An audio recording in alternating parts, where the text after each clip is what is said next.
അപ്പം നമ്മൾ പോത്തകളൊക്കെ ആയിട്ടേ ഇപ്പം 2 ദിവസം മുപ്പിട്ടാണ് നമ്മൾ വെള്ളം വറ്റിയിട്ട് നമ്മൾ എന്ത് ചെയ്ത് പാടത്തേക്ക് ഇറക്കിയത്. അതിലിടക്ക് ഇപ്പം ഇന്ന് നല്ല വെള്ളം കൂടി. അപ്പോൾ വീണ്ടും നമ്മൾ ഈ ആട്ടുംകൂടിൻ്റെ അടിയിൽക്കൊണ്ട് കെട്ടിയിട്ടുണ്ട്. ഇതാ ഈ കാണുന്നു.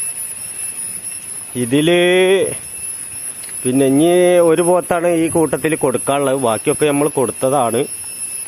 ഇപ്പോൾ ഇന്നലെ കച്ചവടം ചെയ്തതിൽ പെട്ടതാണ് ആ പോത്ത്. അത് 61,000 റുപ്യക്ക് കൊടുത്തിട്ടുണ്ട്. ഇതൊക്കെ പിന്നെ ആദ്യം കൊടുത്തതിലുള്ള പോത്തുകളാണ്.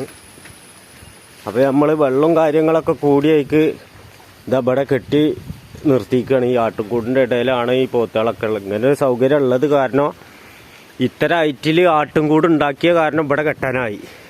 ഇപ്പോൾ വൈക്കോല് നമ്മൾ ഇട്ടെടുത്തിക്കുകയാണ്. ഇതുവരെ വെള്ളത്തിൽ തന്നെ നിന്നിരുന്നത്. ഇപ്പോൾ വെള്ളത്തിൽ നിന്ന് നമ്മൾ കരയിലേക്ക് കയറ്റിയിട്ടുണ്ട്. അപ്പോൾ ഇതിൻ്റെ ചോട്ടിൽ ഇന്ന് 8 പോത്തുകൾ നിൽക്കുന്നുണ്ട്. 8 പോത്തുകളാണ്ട് അഡ്ജസ്റ്റ് ചെയ്ത് കെട്ടിയിരിക്കുകയാണ്. അപ്പോൾ വൈക്കോലാണ് ഇപ്പോൾ തീറ്റ. പുല്ലും കാര്യങ്ങളും ഇല്ല. കണ്ടം മുങ്ങി പിന്നെ പുല്ല് മൂടി അങ്ങനത്തെ ഒരു പ്രശ്നത്തിലാണുള്ളത്.